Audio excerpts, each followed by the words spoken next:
जय बोली महावीर भगवान की, जय बोली अनंत सिद्ध परमेष्ठी भगवानों की, आचार्य भगवान श्री हेमचंद्र जी महाराज की, आचार्य भगवान श्री विद्यानंद जी महाराज की, मुनि श्री प्रणम्य सागर जी महाराज की, आचार्य भगवान श्री श्रुत सागर जी महाराज की, मुनि श्री हनुमान सागर जी महाराज की,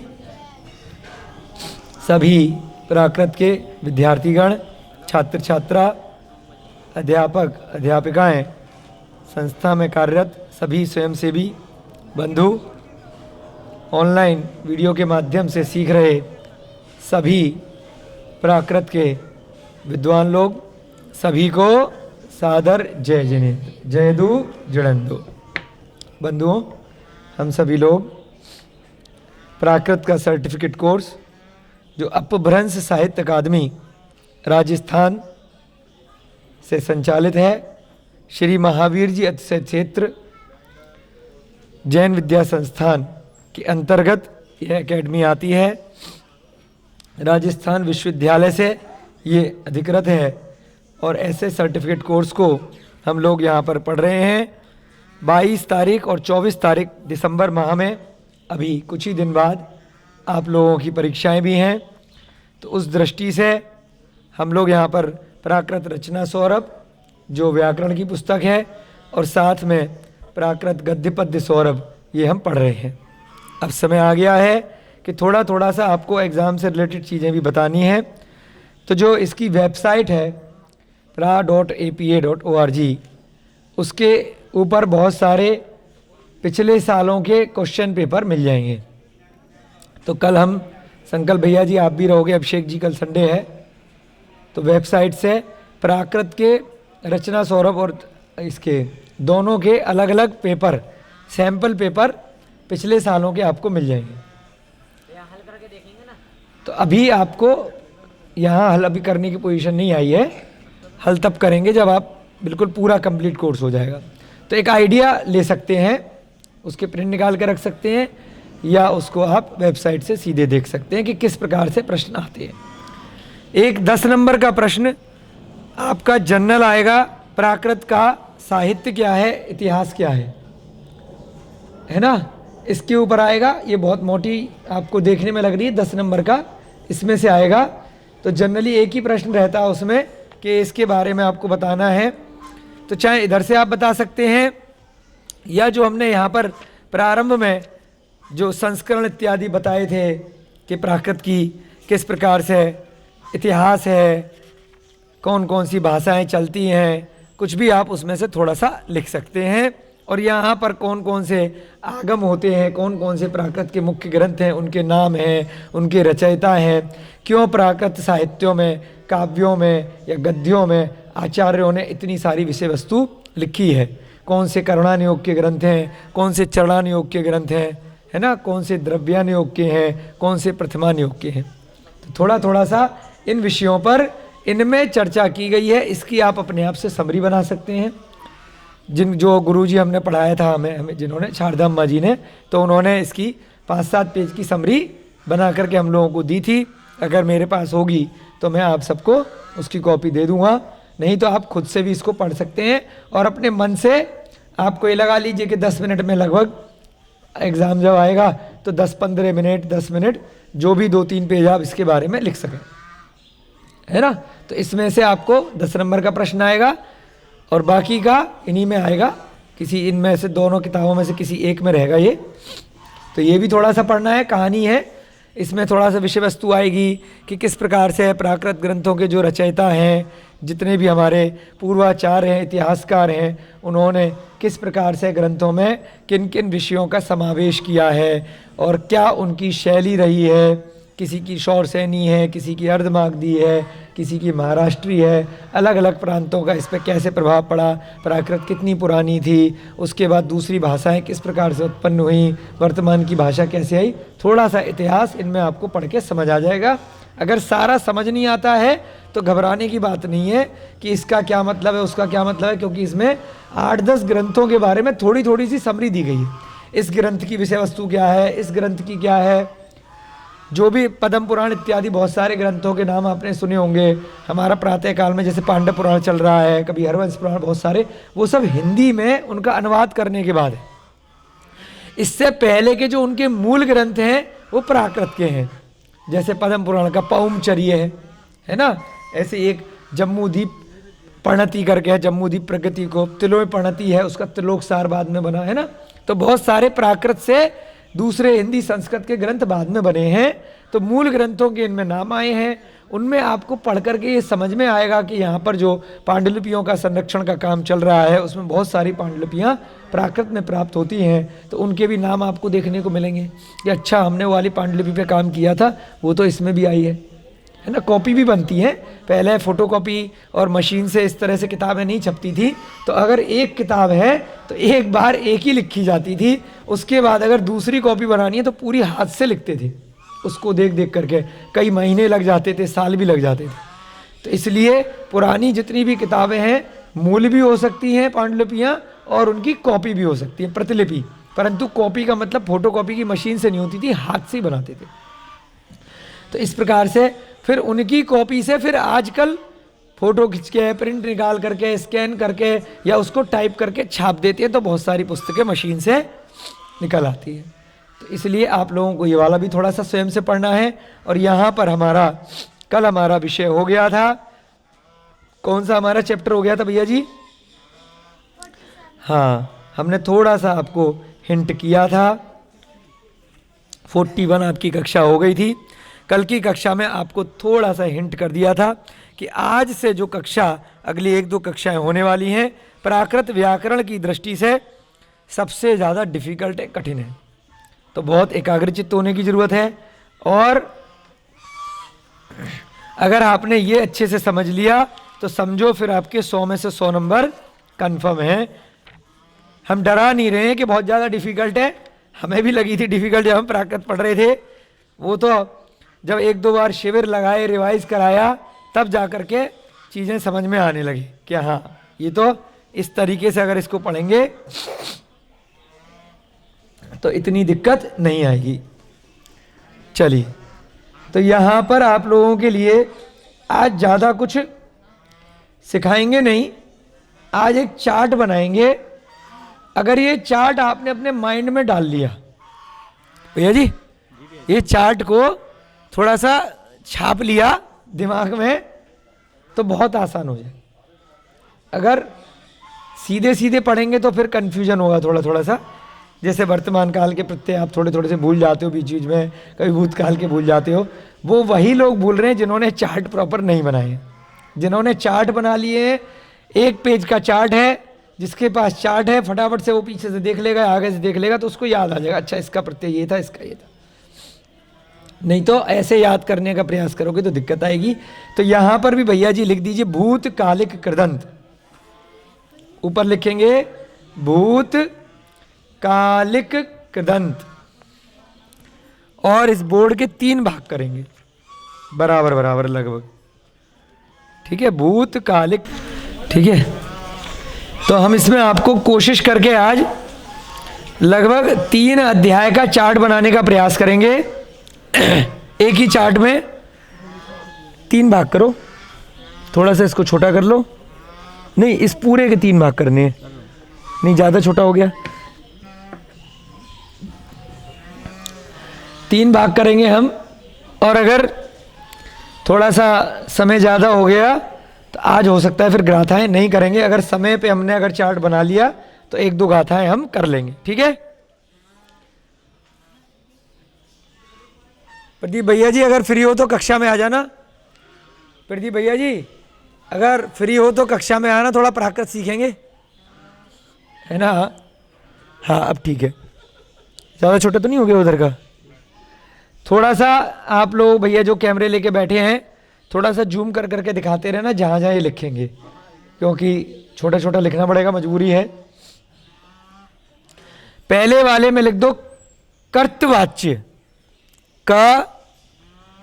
कर्तवाच्य, जैसे कर्ता लिखते हैं ना, कर्ता, कर्तवाच्य, नहीं आधा ता नहीं आएगा, नीचे ता, हाँ, और इसके नीचे भी रा उड़ेगा, ता के नीचे, हाँ ऐसे, ताकि ऊपर भी आएगा और नीचे भी आएगा। कर्तवाच्य, हाँ हाँ, कर्ती भी बोल सकते, कर्तवाच्य, कर्तृवाच्य, वाच्य, बिल्कुल ठीक। बहुत ध्यान से अभिषेक जी, है ना, खाली लिखना नहीं है, समझ समझ के लिखना है, जिससे कि आप जो भी यहाँ पे लिखते हैं तो उनके साथ थोड़ी सी दिक्कत रहती है कि वो उस टाइम नोट नहीं कर पाते।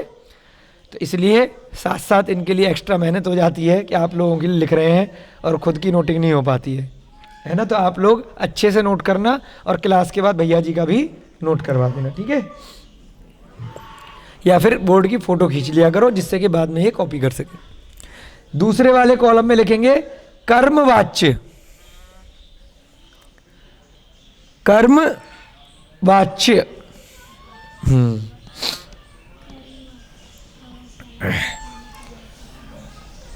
इसके ब्रैकेट में लिखेंगे या नीचे लिख लीजिए अगर जगह कम है तो, यहां पर द्वारा, इधर ही लिख दें द्वारा, नहीं उसके बाद और कुछ लिखना पड़ेगा। द्वारा कर्म, द्वारा पहले बिना ब्रैकेट के लिखो द्वारा,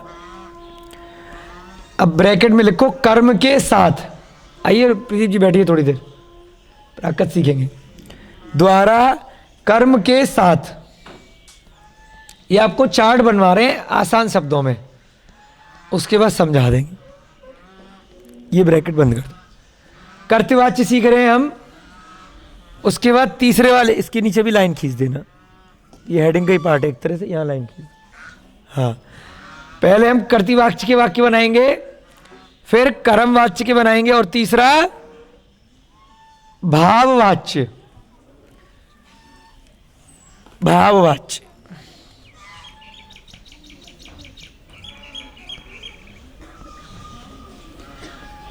हमारे में, हाँ आ जाओ, जूते उतार के बच्चों को बिठाओ। हमारे भैया जी आए हैं, भेल में काम करते हैं प्रदीप जी।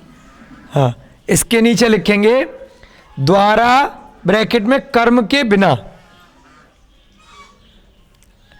अभी बस लिखिए और सोचने का, चिंतन करने का प्रयास कीजिए कि इसका क्या मतलब है। अब नीचे एक उदाहरण लिखवा देंगे, उससे समझ में आ जाएगा कि क्या मतलब है। कर्म के बिना, ठीक है। चलिए अब एक उदाहरण पहले सुनेंगे, फिर भैया जी लिखेंगे, तीनों वाक्य का मतलब पता चल जाएगा। पहला हमने ऊपर हेडिंग क्या लिखी है, भूतकालिक कृदंत। अभी तक हमने एक हेतुवर्धक कृदंत पढ़ा था, एक संबंधक भूत कृदंत पढ़ा था, है ना। इधर ध्यान दीजिए पहले सब लोग। हेतुवर्धक कृदंत का क्या मतलब था, क्रिया के साथ के लिए लगा था। मैं हंसने के लिए घूमने जाता हूं, मैं रोने के लिए पढ़ता हूं, मैं खाने के लिए भोजन बनाता हूं, मैं पढ़ने के लिए किताब को लेकर के बैठा हूं। कुछ भी के लिए जब लग गया, क्रिया के साथ जब के लिए लग जाएगा तो कौन सा कृदंत होगा, हेतुवर्धक कृदंत। दूसरा, मैं पढ़कर परीक्षा देता हूं, मैं हंसकर गाना गाता हूं। जहां कर लग गया क्रिया के साथ तो क्या होगा, संबंधक भूत कृदंत। संबंधक, संबंध बता रहा, कर लग गया, पहचान क्या थी, कर लग रहा है तो भैया बोलो संबंधक भूत कृदंत। के लिए लग रहा है क्रिया के साथ तो हेतुवर्धक कृदंत। अब तीसरा आया भूतकालिक कृदंत। भूतकालिक कृदंत का मतलब होता है कि जैसे जो भूतकाल है, मैं पढ़ा, मैं सोया, मैं हंसा, एक तो भूतकाल की तरह से वाक्य बनाए जा सकते हैं सीधे सीधे। उसके अलावा सीधे सीधे एक कृदंत का भी रूप लगा सकते हैं। भूतकाल में ही हमने दो प्रकार के प्रत्यय देखे थे। अगर अकारांत क्रिया है तो ईय, इत्था, इंसु। आकारांत वाली क्रिया है ठा वाली तो ही, सी, ही। तो भूतकाल में हमारे रूप भूतकाल के हिसाब से इन प्रत्ययों से भी चल सकते हैं, और दूसरा एडिशनल हम भूतकालिक कृदंत भी लगा सकते हैं। तो प्राकृत भाषा में भूतकाल के वाक्यों में अधिकतर भूतकालिक कृदंत का उपयोग गाथाओं में या गद्यों में पाया जाता है। आप लोगों की जो हरी वाली पुस्तक है, जो पहले दिन हमने जब स्टार्ट किया था तो उसमें साफ साफ लिखा हुआ था, भूमिका में ही आप लोग निकाल लेंगे पेज नंबर 1, जिनके पास पुस्तक है, पेज नंबर 1 में निकाल लो। नीतीश भैया घर पे छोड़ा है, तो आप भी घर पे क्यों नहीं गए? Page number 1। अच्छा, रात को पढ़ते हो तो दिन में भी पढ़ा करो, दिन में यहाँ लेकर के आया करो, ठीक है? कोई बात नहीं। पेज नंबर 1 में जो लेफ्ट साइड वाला पेज है, वहां शब्द से ऊपर एक लाइन लिखी है काल में। काल देखा, काल की हेडिंग, काल में लास्ट लाइन लिखी है, प्राकृत भाषा में भूतकाल को व्यक्त करने के लिए भूतकालिक कृदंत का भी प्रयोग बहुलता से किया गया है। मिल गई लाइन? पेज नंबर 1, पाठ 1, पाठ 1, पेज नंबर 1, उसमें लेफ्ट साइड वाले पे देखेंगे काल में प्राकृत, यहां पर देख लीजिए, मैं बता देता हूं आप लोगों को, इधर दिखा दो भैया कैमरे में, यहां पर नीचे, प्राकृत भाषा में भूतकाल का प्रयोग करने के लिए भूतकालिक कृदंत का प्रयोग बहुलता से किया जाता है। भूतकाल की जगह आप सीधे सीधे वो भी लगा सकते हैं, वो भी ठीक है, ईय इत्था इंसु और ही सी ही है, वो दोनों प्रत्यय भी ठीक है। उसके अलावा भूतकालिक कृदंत भी लगाए जाते हैं अधिकतर। तो थोड़े से डिफिकल्ट बनाए हैं भूतकालिक कृदंत, लेकिन समझ जाओगे तो फिर दिक्कत नहीं आएगी आप लोगों को, ठीक है? तो यहां पर अब इसका हम भूतकालिक कृदंत का मतलब समझ गए, इसमें कोई अलग से पहचान नहीं है, समझ रहे भैया? भूतकाल का जो शब्द है वही भूतकालिक कृदंत है एक तरीके से। तो अलग से पहचान क्या है, इन तीनों का हम उदाहरण देखेंगे, उससे आपको पता चल जाएगी। यहां पे लिखो ऊपर उदाहरण, छोटा सा नीचे नीचे उदा लिख देना, उदा, ठीक है? उससे आइडिया लग जाएगा कि उदाहरण चल रहा है। इसके नीचे लिखेंगे हम लाइन, नीचे जगह फिर छोटी पड़ जाएगी, चलो। राजा हंसा, राजा हंसा, ये इसका उदाहरण है। यानी कि कर्तवाच्य का क्या मतलब है? जब सीधे सीधे कोई कर्ता है और कोई क्रिया हो रही है। कर्तवाच्य, कर्ता और उसके बाद क्रिया। अरे बच्चों को घुमाओ ना थोड़ा सा, हाँ ऊपर किसी को बोल देना, नीर जी किसी को बोल दो, बच्चों को पूरा उधर पूरा घुमा लाएंगे, कोई बात नहीं। अभी इनको नीर जी एक बार देख लो, किसी को बोल देना, बच्चों को घुमा देंगे और इनको भोजन वगैरह के लिए बैठाना है। हाँ नहीं कोई नहीं। राजा हंसा का क्या मतलब है? कर्तवाच्य, एक बार बोल देना किसी को, नहीं बोल दो, मिश्रा जी हैं, बहुत सारे लोग हैं। दूसरा, ये क्या सा वाक्य हो गया? जब कर्ता इसमें प्रधान है। राजा हंसा, राजा कर्ता हो गया, प्रथम व्यक्ति लग गई, हंसा क्रिया हो गई, भूतकाल की तरह से वाक्य बन गया। दूसरा हमने लिखा कर्मवाच्य, यानी वाक्य का प्रारंभ कर्म से होगा, है ना? तो कैसे होगा?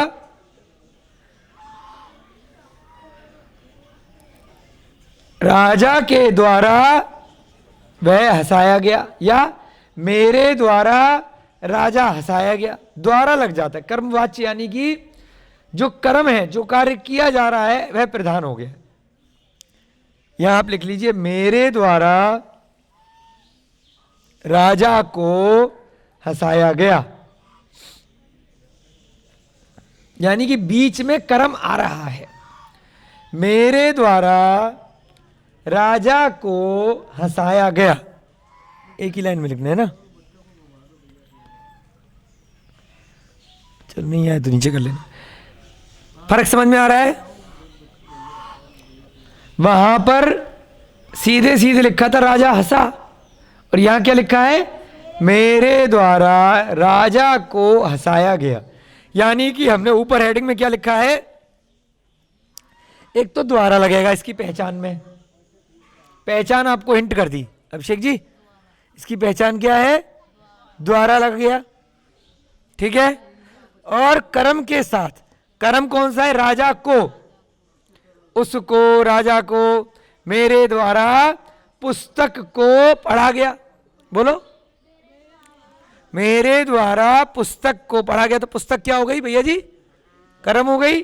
और मेरे द्वारा, ये जो द्वारा वाला शब्द है, ये एक तरह से कर्म बन गया, कर्म का कर्ता बन गई। करने वाला कौन हो गया? मैं हो गया। परंतु वाक्य जैसे बोलते हैं पैसिव एक्टिव करके बोलते हैं ना अंग्रेजी में थोड़ा थोड़ा, तो उस हिसाब से समझ जाइए। बात वही कही है, घुमा करके कही गई है। मेरे द्वारा राजा को हंसाया गया, यानी कि द्वारा भी लग रहा है इसमें और कर्म भी साथ में लग रहा है। तीसरे में मेरे द्वारा हंसा गया, यानी कि द्वारा तो लग रहा है परंतु कर्म के बिना है, कर्म नहीं है। मेरे द्वारा हंसा गया, बीच में अब किसको देख करके, किसको कैसे हंसा गया, किसको हंसाया गया, वो चक्कर नहीं। मेरे द्वारा हंसा गया, ठीक है। ये तीन इसकी पहचान हो गई उदाहरण में। दोबारा से एक बार उदाहरण देखेंगे। भूतकाल है तीनों, पास्ट टेंस है क्योंकि वो हंस चुका है, हंस रहा तो नहीं है, ना हंसेगा। तीनों भूतकाल हैं, परंतु लिखने का तरीका अलग है। एक में तो सीधे सीधे है, मैं हंसा डायरेक्ट, उसमें द्वारा नहीं है। दूसरे में द्वारा है और तीसरे में भी द्वारा है। भाववाच्य में भी द्वारा है और कर्म वाच्य में भी द्वारा है। कर्म वाच्य का मतलब है कि बीच में कर्म आ रहा है, कहीं पर को लगेगा, यानी द्वितीय विभक्ति लगेगी, कर्ता ने कर्म को। और तीसरे वाले भाववाच्य में क्या आ रहा है, कर्म आ ही नहीं रहा है, सीधे सीधे कर्ता आएगी परंतु द्वारा के साथ आएगी। अब हम जल्दी से विभक्तियों को रिवाइज करेंगे। कर्ता ने कर्म को करण से द्वारा, बस यहीं पर रुक जाओ। करण से तो द्वारा आता है तो कौन सी विभक्ति होती है, राजा के द्वारा रानी को पानी पिलाया गया। तो किसने पिलाया, किसके द्वारा, तो यहां पे तृतीय विभक्ति लगेगी, राजा के द्वारा। राजा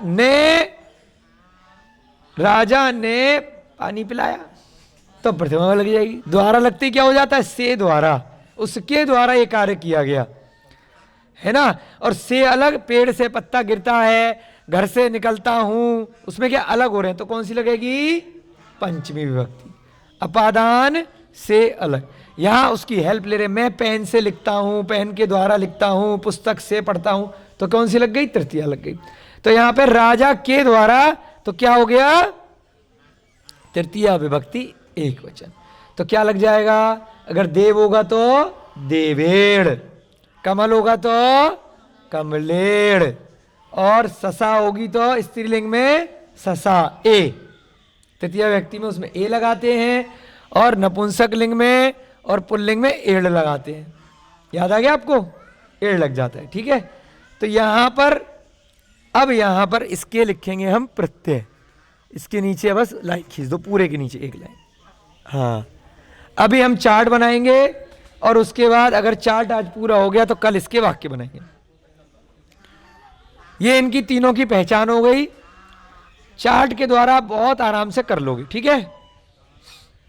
चलो अब यहां पे लिखेंगे अ ऑब्लिक य ऑब्लिक त ऑब्लिक द, अ, हाँ, ये इसके प्रत्यय हैं। आगे जो कृदंत लग रहे हैं, भूतकालिक कृदंत, जो क्रिया के आगे लगाए जाएंगे। अ ऑब्लिक य, फिर त, फिर द। हाँ सही लिख रहे हो, अ य त द। अब बोलो, अ य त द, अ य त द, अ य त द, ठीक है। अब कर्म वाच्य में लिखेंगे, यह हट जाएगा, बाकी तीनों सेम रहेंगे। अ त द, अ त और द, अ त और द। भाववाच्य में लिखेंगे, जो चार हमने कर्तवाच्य में लिखे हैं उन चारों पे बिंदी लग जाएगी। अम यम तम दम, जो अ या त द लिखे थे इन पे बिंदी लग जाएगी। अम यम तम दम,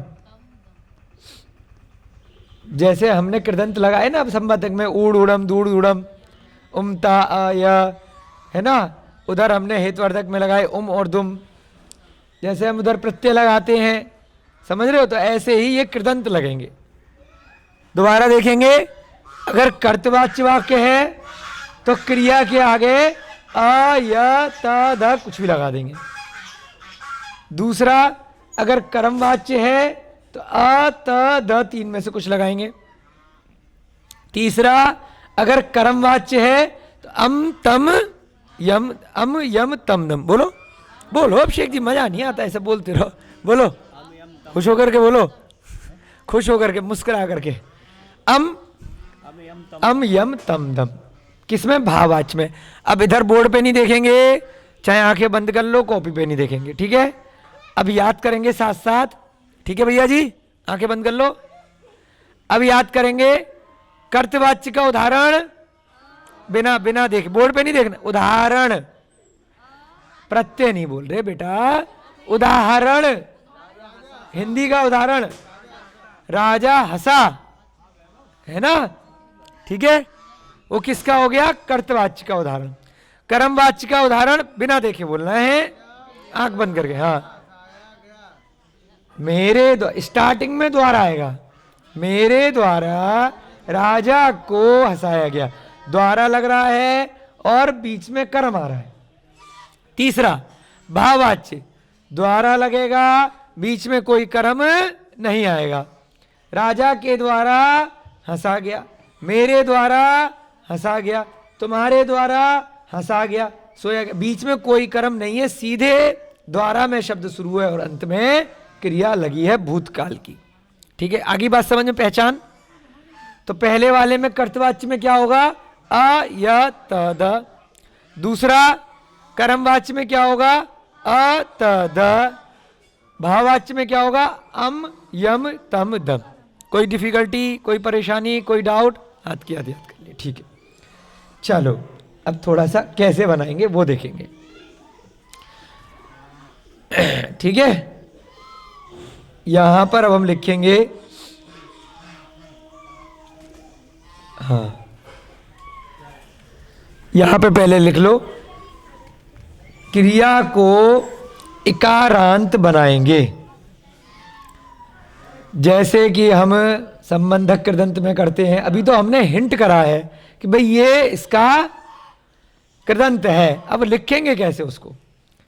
सबसे पहले जैसे भविष्य काल में करते थे हम, जैसे संबंधक कृदंत में हमने किया, हितवर्धक में किया, कृदंत में सब में इकारांत करने, क्रिया को इकारांत बनाएंगे, ठीक है। क्रिया को इकारांत बनाएंगे, ओके। अब नहीं बनाएंगे, थोड़ा स्टार्टिंग में लिख लो, फिर ब्रैकेट में भी लिखवाएंगे ना उसके आगे।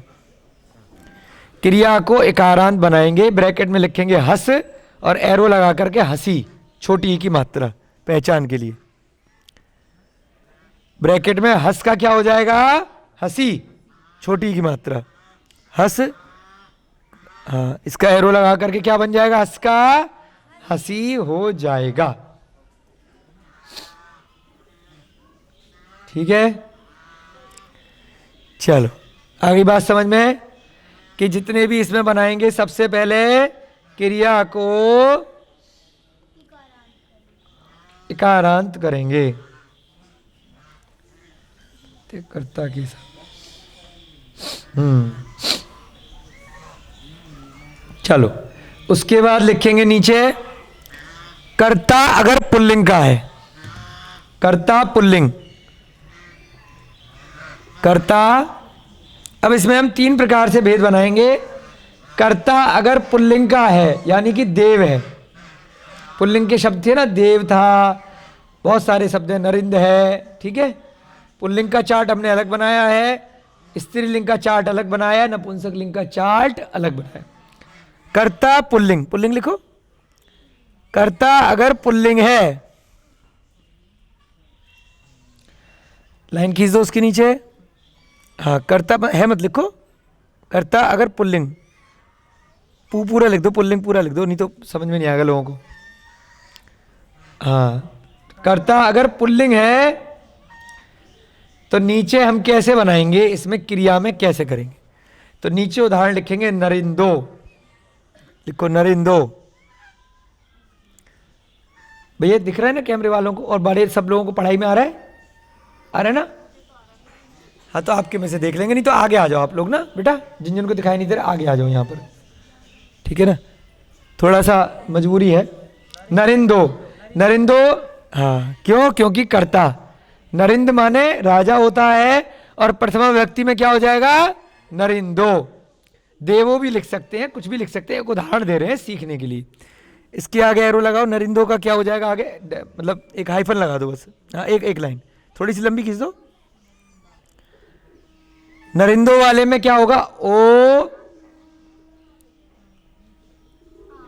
ओ तो दो, ओ यो तो दो, ओ यो या ओ तो दो, कुछ भी लगा सकते हैं। ओ लगाएंगे, तो लगाएंगे, दो लगाएंगे, ओ यो तो दो। किसमें, अगर कर्तवाच्य है। ऊपर पाठ का नंबर लिख दिया था, हाँ, कक्षा 48 है। पाठ संख्या भी बता देते हैं आपको। कल हमने कौन सा 41 नंबर किया था ना, अगर किसी को पुस्तक से भी देखना हो तो पाठ संख्या 42 42।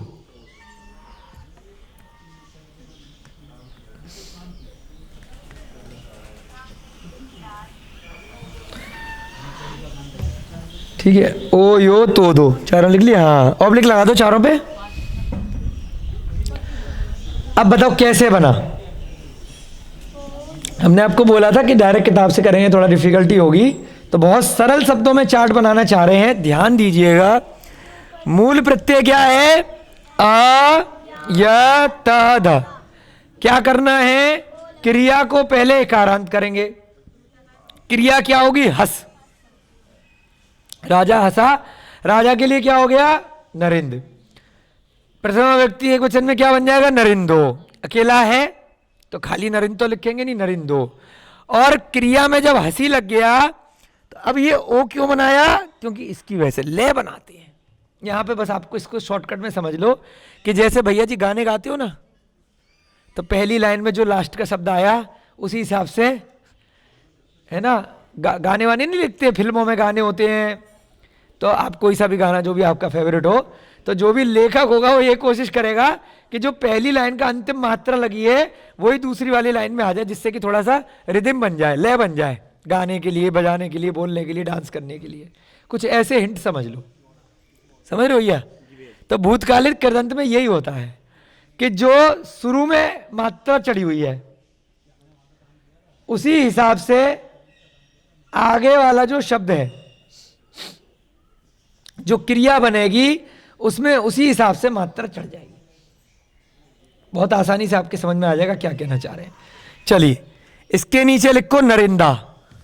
अगर बहुत सारे राजाएं, राजा हंसे, कई सारे राजा हो गए, क्यों, राजा हंसे, राजा हंसा क्या एक है, तो देव की बहुवचन में क्या हो जाती है, देवा। तो यहां क्या हो जाती है, नरिंदा। नरिंदा क्या बन गया, नरिंदा। तो इसका विकल्प कैसे बनेगा, आ या ता का, जैसे ओ यो तो दो हो गया था, आ या ता दा। आगे बात समझ में, कि अगर गाने में लिखा है पहली वाली लाइन में आ की मात्रा आ रही है, तो दूसरी लाइन में भी वैसी बनाएंगे ना। कोई भी निकाल के देख लो, आप कोई भी फिल्मी गाने देख लो, आप कविताएं देख लो, ऐसी बनाते हैं ना। लिखो भैया, आ या ता दा।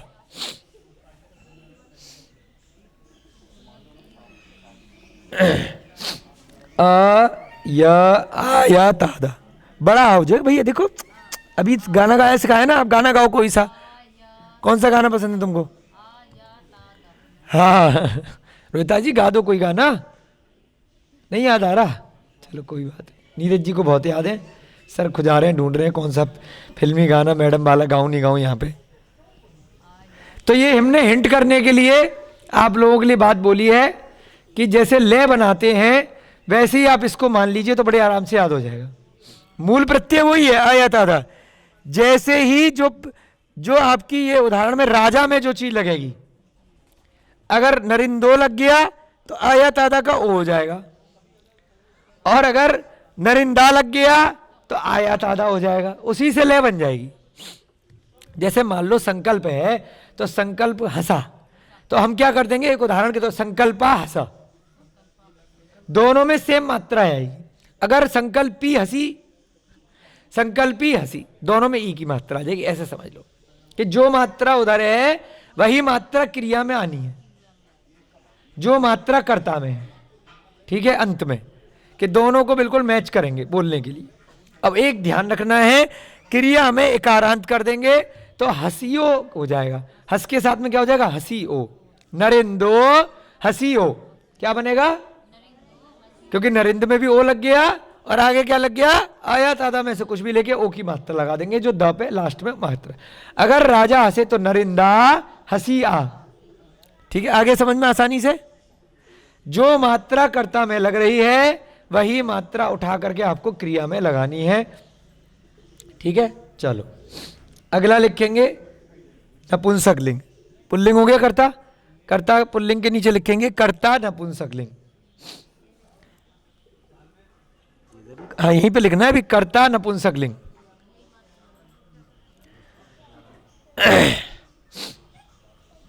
कर्ता नपुंसकलिंग, नपु। थोड़ा मजबूरी है, बोर्ड छोटा है। वो अपन कल ऐसा कर सकते हैं आगे के लिए ना, जो ऊपर वाले ऑफिस में बड़ा बोर्ड लग रहा है, वो अगर यहाँ फिट बैठ जाए तो अपना काम हो जाए बहुत आराम से। कर्ता नपुंसकलिंग, तो नपुंसकलिंग में क्या होता है? कमल। कमल खिला, भूतकाल हो गया, तो क्या बनेगा इसमें? कमलम। देखो कमलम। अब कमल हंसा नहीं हो सकता, कमल का फूल है बेचारा, आप कह सकते हो वाक्य बनाने के लिए कमल हंसा। कमल खिला, कमल निकला, कमल चढ़ाया, कहीं पे मंदिर में चढ़ाया, कमल दिया, कमल का फूल है ना, वो कुछ हो सकता है। कमलम। अब ध्यान दीजिए, वही कहानी यहां चलेगी। मूल प्रत्यय क्या है? क्यों रिंकी मैडम इधर देखिए, इधर उधर ध्यान नहीं, एकाग्रचित्ता जरूरी है। मूल प्रत्यय क्या है? प्रत्यय पूछ रहा हूं, ऊपर जो कृदंत लग रहा है। अभी आपको क्या बोला? बिल्कुल सिंपल है, खाली ये बात याद करनी है और गाने वाली जो स्टोरी बताई वो याद करनी है, सब चीज सेम हो जाएगी। अब यहां क्या हो जाएगा? हाँ ताली बजा दो एक संकल्प जी के लिए, बिल्कुल ठीक। जो चीज शुरू में आएगी वही चीज आगे बिंदी लग जाएगी। अम यम तम दन कर दो, मूल बात वही रहेगी। आया तादा जैसे प्रथमा में आएगा, जो मात्रा लगेगी वह मात्रा क्रिया में लग जाएगी। अम यम तम दम, समझ गए? किताब से पढ़ोगे चक्कर खा जाओगे। हमने बहुत सुंदर चार्ट बना दिया, एक बार में पूरा भूतकाल समझ में आ जाएगा आप लोगों को। बस वो वाली बात याद रखना कि जब आप कोई कविता लिखते हो तब आप क्या करने की कोशिश करते हो। है? बहुत सारे लोग कवि बन जाते हैं कवि सम्मेलन में जाकर या सुन करके। क्या हुआ? जैसे कमल के ऊपर बिंदी लग रही थी तो आया तादा पे बिंदी लग गई, बिल्कुल सिंपल। और अगर बहुत सारे कमल है, कमल खिले तो क्या होगी? नपुंसकलिंग में बहुवचन कमला इम, कमला इम, है ना। एक तो बिंदी के साथ, एक चंद्र बिंदी के साथ। आइम ताइम दाइम, तीन बनती है ना, आइम और आड़ी भी बन जाता है। तो यहां पर हम किस प्रकार से बनाएंगे? आप अपना चार्ट निकाल के देख सकते हो, बहुवचन का क्या चार्ट है? आइम ताइम दाइम कैसे बन गए? कमला इम।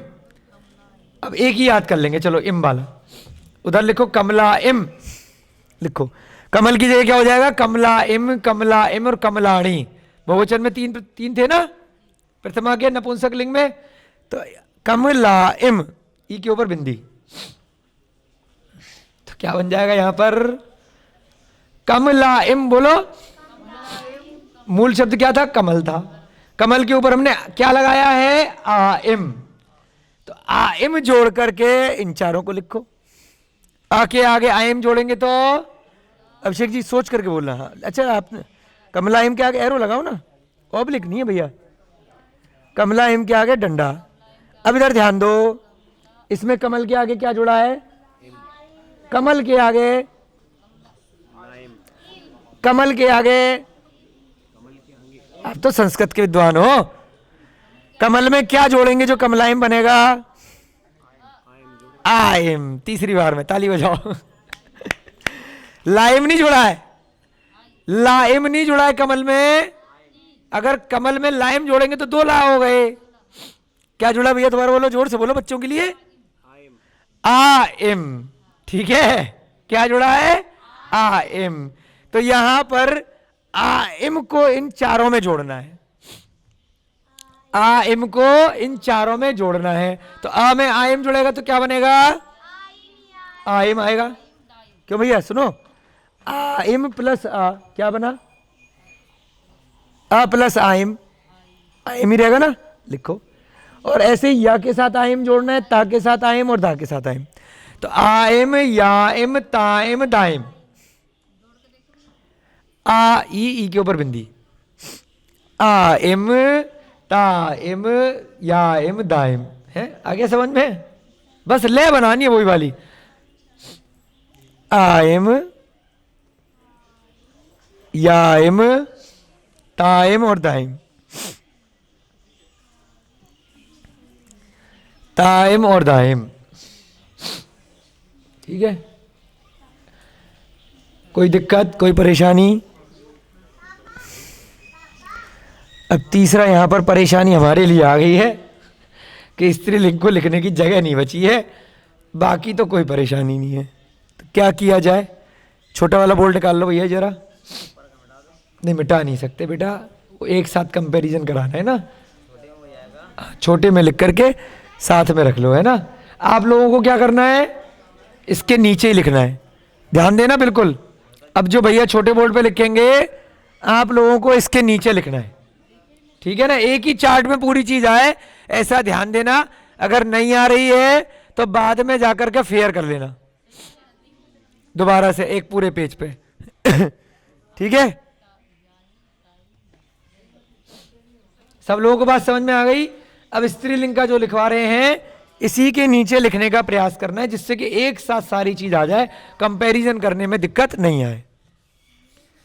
तीसरा लिखेंगे कर्ता अगर स्त्रीलिंग है, कर्ता क्या है? स्त्रीलिंग। तो क्या हो गया स्त्रीलिंग का रूप? कहा या ससा, है ना। शशि नहीं है आपके घर में लग रहा कोई शशि मैडम होंगी जरूर, शशि याद आ रही है इनको, है? अब यहाँ ऊपर लिख दो कर्तवाच्य, कर्तवाच्य लिख रहे हैं ना, कर्तवाच्य लिख दो बीच में। नहीं अभी ऐसी छोटी लाइन मत खींचो, छोटा सी तो बोर्ड है ना। कर्तवाच्य उसके आपको कहाँ लिखना है? पहले वाले कॉलम में नीचे लिखना है, वहां बोर्ड में जगह कम थी इसलिए छोटे से बोर्ड पे अलग से लिख रहे हैं, मजबूरी है। बीच में लिख दो तो कोई दिक्कत नहीं है। चलो कर्तवाच्य में अब हम क्या बनाएंगे? लाइन खींच दो, उसके नीचे लिखेंगे कर्ता स्त्रीलिंग। अरे खाओ ना, कर्ता स्त्रीलिंग, कोई बात नहीं, आओ बैठो। कर्ता स्त्रीलिंग, कर्ता स्त्रीलिंग हो गया तो क्या हो गया? बहन हंसी, बहन की क्या है? ससा है। स्त्री, सब बच्चे जय जनीन बोलेंगे प्रदीप भैया जी को, जय दू जड़न दो जय जनीन। और बच्चों को उधर दिखा देना है ना पूरा, किसी को साथ में ले लेना, दिखा दे। बहन हंसी, तो बहन के लिए क्या है? ससा है। स्त्री के लिए सोया है, तरणा है ना। हमने परीक्षा है, परीक्षा दी, परीक्षा, ये सब क्या है? हाँ माता है, ये सब कौन से स्त्रीलिंग के हैं? तो उसमें कोई भी अगर भूतकाल का आ गया तो कैसे बनाएंगे? अब यहां पर थोड़ा सा लिख लो, एक वचन, हाँ नहीं इसके आगे नहीं, नीचे लिख लो एक वचन।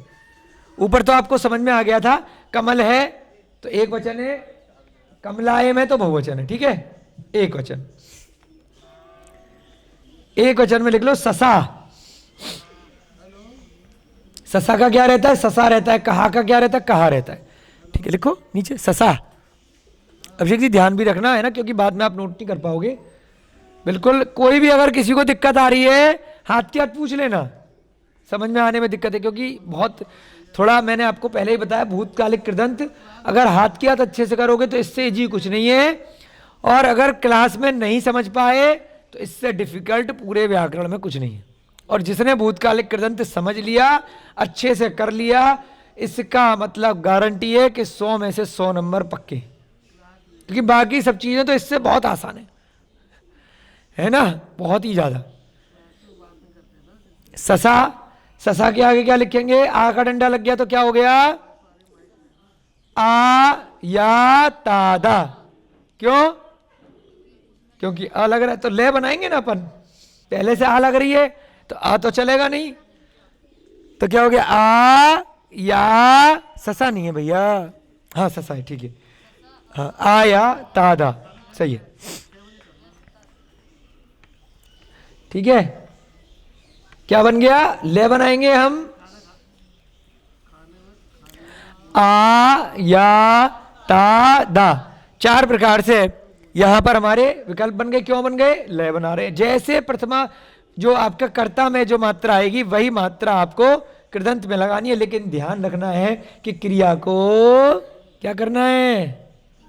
इकारांत करना है, ई की मात्रा जरूर लगा देनी है। नीचे लिखो बहुवचन। कौन है? तो एक बार राजीव जी से बात कर ले। ससा। अब बहुवचन का रूप बनाइए। बहुवचन में क्या बनेगा? बहु, ब पेट चिरेगा ब का, हाँ। बहुवचन का रूप क्या बनेगा? बताओ। ससा ओ, ससा ऊ, दो प्रकार से बन सकता है ना, हमने दो प्रकार से बनाया बहुवचन में, ससा ओ और उसके नीचे लिखना ससा ऊ, ठीक है। ससा ओ उसके नीचे ससा उ, कहा ओ कहा उ, ये बहुवचन में थे ना स्त्रीलिंग में, ठीक है। अब क्या बन जाएगा? जैसे हमने कमलाइम किया था तो क्या जोड़ा था? है ना, आ ओ आ उ, तो क्या बन जाएगा? आ, इस वाले में एरो लगाओ, ससाओ में एरो लगाओ, तो क्या बनेगा? यहां पे क्या जोड़ा? आओ, आओ जोड़ेंगे हमें तो क्या बनेगा? यहां से ध्यान दीजिए है, थोड़ा भैया सरका लो ना, नहीं नहीं सरका लो, हाँ ये चार दिखने चाहिए बस, हाँ। आया तादा में अगर आओ जोड़ेंगे तो क्या बनेगा? हाँ, खाली अभी तो हम वो लिख रहे हैं आओ, दूसरा याओ, ताओ, दाओ लिखो। क्रिया के आगे क्या लगाएंगे? आया तादा तो लिखी नहीं है, और जो पहले का हमारी मात्रा चढ़ रही है वही मात्रा आगे लगा देनी है। आओ, याओ, ताओ और दाओ, आओ, याओ, हाँ, ताओ, दाओ। आ गई बात समझ में? बिल्कुल उसी हिसाब से आप याद कर लेना कि कोई भी कविता इत्यादि लिखते हैं तो ऊपर जो मात्रा होती है वही नीचे है, हम वैसा ही शब्द ढूंढने का प्रयास करते हैं अपने मन में। आओ, याओ, ताओ, दाओ, ठीक है। हाँ, इसमें क्या बनेगा? आऊ, आऊ, चोट लग जाती है, आउच, तो वही वाला आऊ, आऊ जुड़ा हुआ है इसमें, आऊ, आऊ, याऊ, ताऊ, दाऊ। होशियार हो गए अब आप। हैं? इस तरीके से समझ में आ रहा है ना? अगर किताब से करोगे तो बड़ी दिक्कत आएगी, तो हमने इसका एक सरल भाषा में चार्ट बना लिया था। आ गया कर्तवाच्य समझ में आपको एकदम फर्स्ट क्लास? कोई दिक्कत, कोई परेशानी, कोई टेंशन? क्यों? चलो आज के लिए इतना ही रखते हैं, गाथाएं कर लेते हैं क्योंकि ज्यादा हो जाएगा। कल ये वाला रिवाइज करेंगे, और कर्म वाच्य और भाववाच्य फिर इसके अगर ये आपको दिमाग में फिट बैठ गए, वही कॉन्सेप्ट कर्म वाच्य में चलने वाला है, कोई ज्यादा दिक्कत नहीं है। खाली एक लाइन आज लिख लेंगे या बता देते हैं आपको, बस डिफरेंस कितना है, डिफरेंस। अब थोड़ा उदाहरण पे आ जाएंगे, ऊपर यहां पे ध्यान देंगे, यहां पर कर्म बीच में नहीं है, ठीक है। क्या कहा? यहां पर कर्म बीच में नहीं है, तो क्या किया हमने? कर्ता के हिसाब से लगा ली मात्रा, लय बना दी। यहां पर बीच में कर्म भाई साहब आ गए, राजा को, इसके बाद क्रिया लग रही है, तो क्या करेंगे कि जो मात्रा कर्म पे लग रही है, क्या करेंगे? हैं? कर्म वाच्य वाले में, कर्म वाले में बीच में जो मात्रा लग रही है उसके हिसाब से क्रिया में जोड़ देंगे। समझ रहे हैं? कुछ आई बात समझ में? क्यों? इसमें क्या होगा? कर्म वाच्य वाले में द्वारा, पहले वाले शब्द में द्वारा लग गया तो तृतीय विभक्ति लग गई, राजा के द्वारा, तो क्या बन गया? नरिंदेड़। तो बीच वाले में जो आएगा उसके हिसाब से हमारा रूप बनेगा, कर्म के हिसाब से, ठीक है ना। चलिए कल करेंगे थोड़ा सा, अभी हिंट कर दिया है। और यहां पर लय बनाएंगे हम, जो प्रथमा में लय आ गई वही वाली लय क्रिया में आ गई, और वहां पर कर्म वाच्य वाले में जो कर्म में लय आएगी एक तरह से वो वाली यहां लगाएंगे। कर्म में भी एक तरह से हम देखेंगे जो अकारांत वाली लय है, वहां पर भी नियम वो चलेगा, जो अकारांत देव में जो चीज लगती है उस हिसाब से क्रिया में लगेगी। और बाकी का हम कल इसका चार्ट यही वाला पूरा करेंगे, मिटाएंगे नहीं कल तक, ठीक है ना। थोड़ी सी एक आधा गाथा हम यहाँ पे लिखेंगे। समय तो नहीं हो रहा आप लोगों का? इस गाथाएं हमारी हो गई थी, जल्दी से 2 मिनट में रिवाइज करेंगे। जह ते न पियम दुखम, जैसे तुम्हारे लिए दुख प्रिय नहीं है ना, यानी कि अच्छा नहीं लगता ना। अगर तुम्हें कोई दुख दे, अगर आपको कोई खुशी दे तो अच्छा लगेगा, अगर कोई दुख दे तो प्रिय नहीं होगा, बुरा लगेगा। जैसे आप अपने स्वयं के लिए सोचते हो वैसे ही आप बाकी जीवों के लिए क्यों नहीं सोचते, कि जैसे आपके लिए कुछ गलत हो जाए, दुख हो जाए तो परेशान हो, तो तुम अगर दूसरों को दुख दे रहे हो तो वह भी वैसे ही परेशान होगा। छोटा सा कॉन्सेप्ट है, लेकिन लोग नहीं समझते हैं। कहते हैं कि जानवरों में तो पीड़ा होती ही नहीं है, उनको खाने में मारने में कोई कष्ट नहीं है, या दूसरे मनुष्यों को अगर हम पीड़ा दे रहे हैं तो हमारा हक है, वो अगर हमको पीड़ा देंगे तो वो गलत काम कर रहे हैं। तो यहाँ यही सूत्र में बताया है, जाड़ीय एवेव सत्व जीवाणम।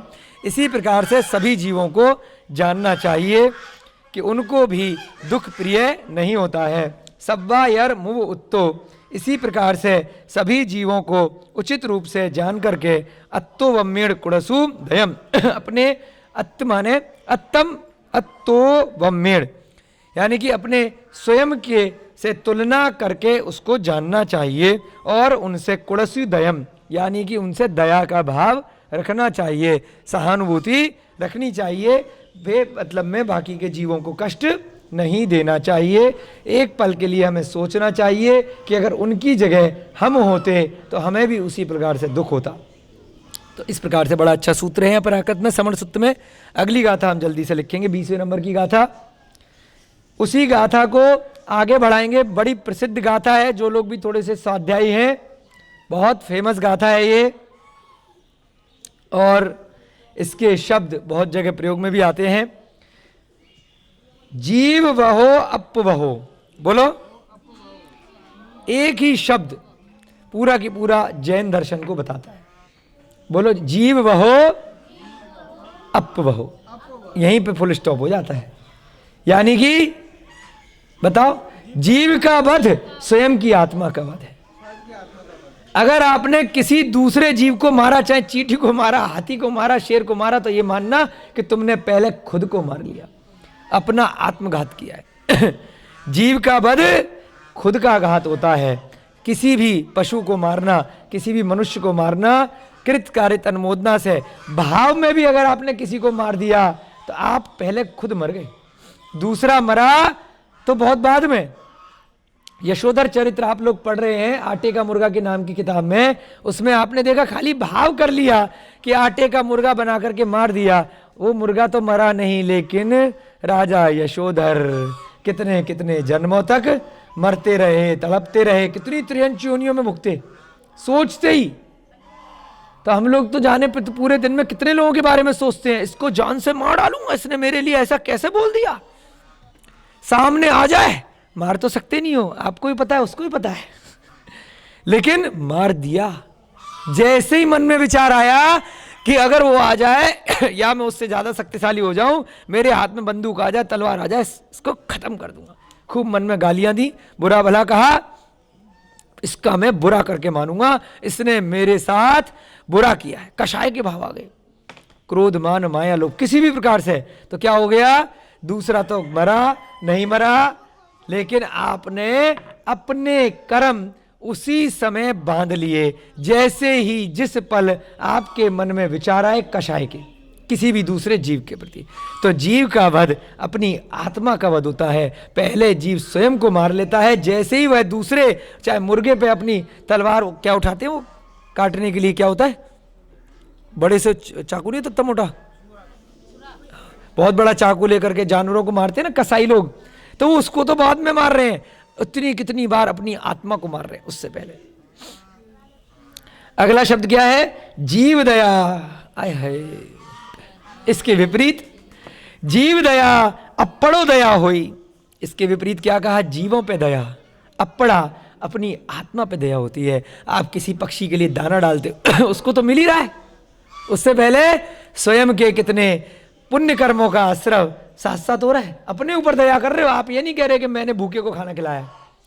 भिखारी को अगर आपने खाना दे दिया है, क्यों बच्चों कभी गरीब लोगों को खाना खिलाते हो, मन से प्रसन्नता होती है, अपने ऊपर दया होती है। अगर दूसरे को खाना खिलाया, नहीं मैंने उस पर दया कर दी, अंदर से कितनी खुशी मिलती है। गरीबों को भोजन कराने में, पशु पक्षियों को दाना देने में, कोई घायल पक्षी मिल गया, कोई घायल जानवर मिल गया, उसको अभय दान देने में, उसको चोट पे मलहम लगाने में, उसको नमोकार सुनाने में उसको तो जो खुशी मिलेगी वो बाद की बात है।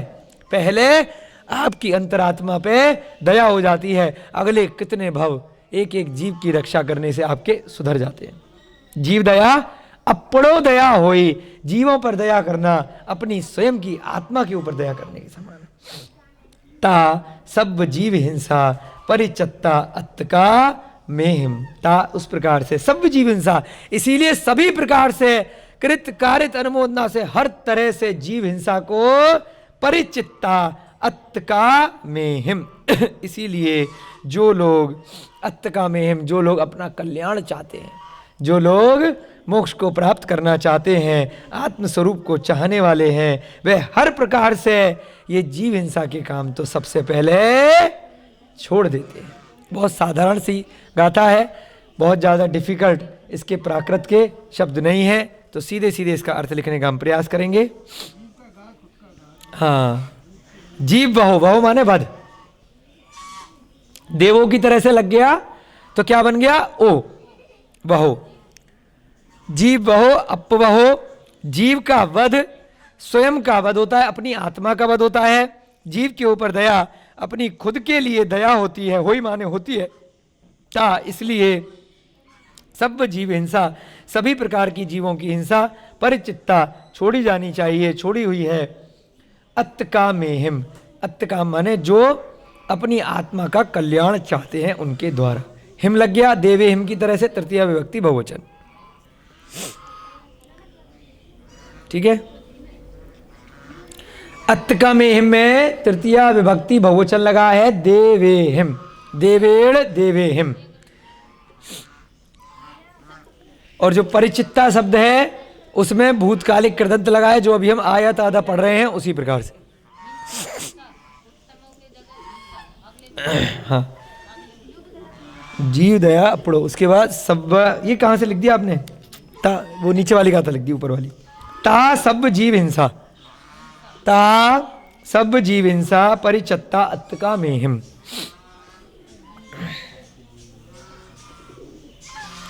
एक एक गाथा अगर चिंतन करने बैठो तो पूरा एक चैप्टर लिख जाए लेकिन यहाँ पर सिर्फ सीधे सीधे मुद्दे की बात करी गई है। इसीलिए आप लोग प्राकृत सीख रहे हैं कि भविष्य में आपको किन्हीं भी ग्रंथों का स्वाध्याय करना हो स्वरुचि से, स्वाध्याय स्वरूप, तो आप सीधे मूल ग्रंथ उठा करके उसका सीधे सीधे शब्दार्थ पढ़ के भावार्थ अपने आप लगा सकते हैं कि उसका क्या भाव है, उसकी टीकाएं क्या हैं, अपनी अपनी स्वयं की टीकाएं आप अपने मन के विचारों से, आप पूर्व जो आपने और अध्ययन कर रखा है उसके आधार से लिख सकते हैं, अगर आपने प्राकृत का अध्ययन किया है तो। अन्यथा आप दूसरे लोगों के विचारों से और आचार्यों के और विद्वानों के विचारों से फिर पढ़ते हैं। तो इसलिए बहुत कम समय में अगर प्राकृत आपने सीख लिए, पूरा की पूरा समय सारा पढ़ सकते हैं, पूरा समण सूत्र पढ़ सकते हैं, आपको महीनों और सालों नहीं लगाने पड़ेंगे, 2-3 दिन में एक पूरा ग्रंथ हो जाएगा। क्योंकि मूल जो गद्य पद्य होते हैं बहुत थोड़े होते हैं, उनका जो विवेचन होता है, उनकी जो टीकाएं होती हैं वो बड़े बड़े ग्रंथों में लिखित की जाती हैं। अब सामने से देख लेंगे, जीव वहो अपवहो, जीव का वध, अप माने आत्मा स्वयं का अपना वध होता है। जीव दया अपड़ो दया होई, किसी भी दूसरे जीव के ऊपर दया करना अपने ऊपर दया करने के समान होती है। ता सब जीव हिंसा, इसीलिए सभी प्रकार की जीव हिंसा परिचत्ता माने त्यागी हुई है, छोड़ी हुई है, अत्का मेहिम उन लोगों के द्वारा जो अपना कल्याण चाहते हैं। अब कोई बोले भाई मुझे तो कल्याण चाहिए ही नहीं, मुझे क्या करना, तो भाई मारता रहे, फिर अगले जन्मों में पिटता रहेगा, अगले जन्मों में भी इसी प्रकार मारा जाएगा। किसने तेरे को रोका है? अगर तुझे कल्याण करना है, अपनी आत्मा का भला करना है, इस संसार के कष्टों से निकलना है, तो सभी जीवों पर दया करनी चाहिए। गाथार्थ, जीव का वध अपना वध होता है।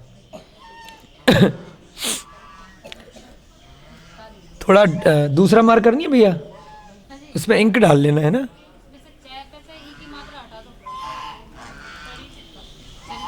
परिचत्ता है, परिचत्ता, वो परिचित हो जाएगा।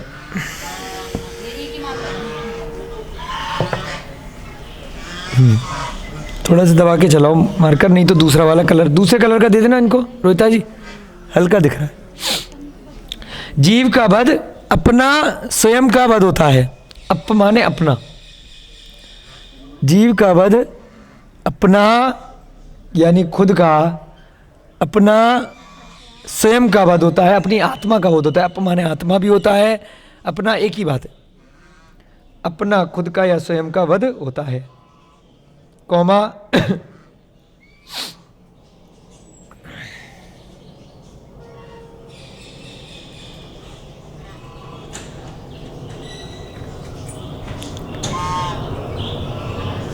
कौमा जीव के लिए दया यानी कि दूसरे जीव के लिए दया, अन्य कौमा अन्य यानी कि अपने तो दया हो ही रही है, अन्य जीव के लिए भी अगर आपने दया करी है, जीव के लिए दया खुद के लिए दया होती है, स्वयं के लिए दया होती है। अन्य जीव के लिए दया या जीव के प्रति दया, जीव दया का मतलब दूसरे जीवों के प्रति कुछ भी दया करी। धम्मो मूलो दया आया ना सूत्र प्राकृत में कि धर्म का मूल दया है, अहिंसा संयमो तवो।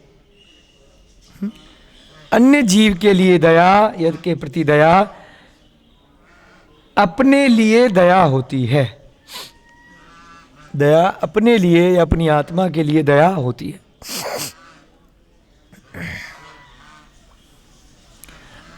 अपड़ो दया होई दूसरे पे दया कर रहे हो तो ये मत मान के चलना कि मैंने तेरे ऊपर एहसान किया है, भूखे को रोटी खिलाई है, उससे जो खुशी मिलेगी उससे आप स्वयं खुश होगे। बहुत बार हमने देखा है प्रैक्टिकली कि कोई आपके घर में बीमार पड़ गया, कोई विपत्ति आ गई, कोई कष्ट आ गया, कोई फाइनेंशियली दिक्कत आ गई, पंडित जी के पास गए, महाराज जी के पास गए, उन्होंने कहा बेटा पक्षियों को दाना डाल देना, चींटियों को आटा डाल देना, गाय को रोटी खिला देना है। कहते हैं कुत्ते को रोटी खिला देना इतने दिन तक, इतने मंगलवार तक, इतने सोमवार तक। कहते हैं क्यों जा रहे हो, क्यों खिला रहे हो?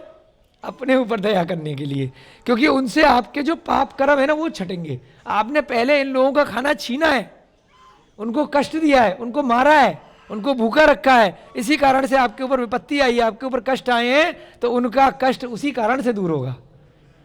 तो ज्योतिषाचार्य भी बताते हैं, पंडित जी भी इसलिए बताते हैं कि बेटा जीवों पे दया करोगे जाकर के, तुम्हारी विपत्ति, तुम्हारा कष्ट, तुम्हारा जो भी परेशानी है वो धीरे धीरे करके पाप कर्म समाप्त हो जाएंगे और आप हमेशा हमेशा के लिए प्रसन्न हो जाओगे। अपनी आत्मा की आत्मा के लिए, जीव के लिए दया, अपनी आत्मा के लिए, अपने लिए दया होती है। चलो जल्दी लिखो, समय हो रहा है। उसके बाद अगली लाइन, ता सब जीव हिंसा परिचत्ता अत्का मेहम। इसलिए, हाँ इसलिए नीचे लिखो, इसलिए या इस कारण से, कुछ भी लिख सकते हैं। अत्का मेहम इसलिए अपना कल्याण चाहने वालों के द्वारा, इसलिए अपना कल्याण जो भी लोग अपना भला चाहते हैं, एक सूत्र भी आया ना, कर भला तो, यानी कि दूसरे का भला करोगे तो स्वयं का भला हो जाएगा। इन्हीं ग्रंथों से सूत्रों को अलग अलग भाषा में हिंदी में बना दिया गया। इसलिए अपना कल्याण यानी कि अपना भला चाहने वालों के द्वारा, अपना कल्याण चाहने वालों के द्वारा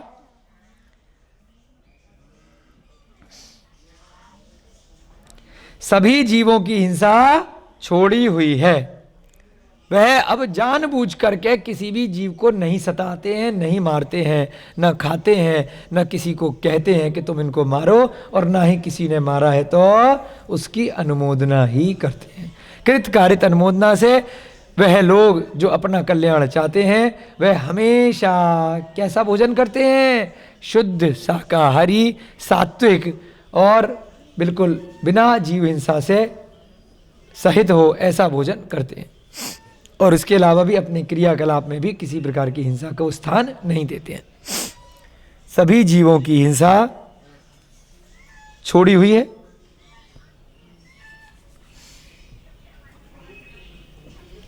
परिचत्ता माने छोड़ी हुई है, परिचत्त मतलब हटा दी गई है, त्याग कर दी गई है, अलग कर दी गई है। अब वो नहीं करते, कोई भी हिंसा नहीं करते।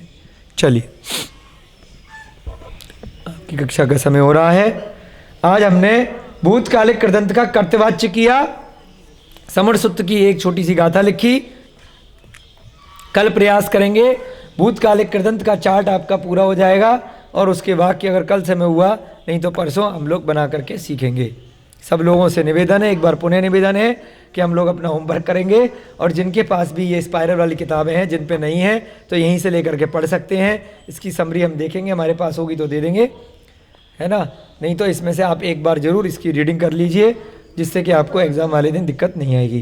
जय बोली महावीर भगवान की, अनंत अनंत सिद्ध परमिष्टि भगवानों की, आचार्य भगवान श्री हेमचंद्र जी महाराज की जय बोलिए।